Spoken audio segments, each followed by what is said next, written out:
നമ്മുടെ ഹെൽത്തിനൊക്കെ ഒരുപാട് ഗുണങ്ങളുള്ള ബ്രൊക്കോളി വെച്ചിട്ട് നമുക്ക് നല്ല ടേസ്റ്റി ആയിട്ടൊരു തോരൻ ഉണ്ടാക്കാം കേട്ടോ. അതിന് വേണ്ടിയിട്ട് ഒരു പാത്രത്തിലേക്ക് കുറച്ച് ഓയിൽ ഒഴിച്ചു കൊടുത്തിട്ടുണ്ട്. 2 പച്ചമുളക് കട്ട് ചെയ്തതും ഒരു വലിയ സവാള കട്ട് ചെയ്തതും കൂടി ചേർത്ത് കൊടുത്തിട്ടുണ്ട്. 1/2 സ്പൂൺ മഞ്ഞൾപ്പൊടിയും ഇതിലേക്ക് ആവശ്യത്തിനുള്ള ഉപ്പും 1 സ്പൂൺ ഇഞ്ചി വെളുത്തുള്ളി പേസ്റ്റും കൂടി ചേർത്ത് ഇതെല്ലാം കൂടി നന്നായിട്ടൊന്ന് വഴറ്റിയെടുക്കുക.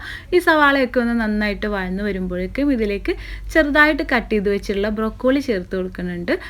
ഇനി ഇതൊന്ന് നന്നായിട്ടൊന്ന് മിക്സ് ചെയ്യുക. പിന്നെ ഇതൊന്ന് അടച്ച് വെച്ചിട്ട് ഒരു 2-3 മിനിറ്റ് ഒന്ന് കുക്ക് ചെയ്തെടുക്കുകയാണ്. വെള്ളമൊന്നും ഒഴിച്ചു കൊടുക്കരുത്. ഇത് അടച്ച് വെച്ച് 2-3 മിനിറ്റ് മാത്രം മതി. അപ്പോഴേക്കും ഇത് നന്നായിട്ട് വെന്ത് വന്നിട്ടുണ്ടാവും.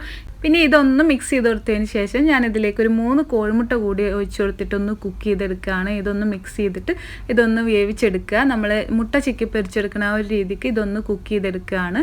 പിന്നെ ഇതിലേക്ക് കുറച്ച് മല്ലിയില കൂടി ഇട്ട് കൊടുത്താൽ സംഭവം റെഡി. നമ്മൾ ചോറിൻ്റെയും ചപ്പാത്തിയുടെയും ഒക്കെ കൂടെ കഴിക്കാൻ നല്ല ടേസ്റ്റാണ്. എല്ലാവരും ഒന്ന് ട്രൈ ചെയ്ത് നോക്കണം.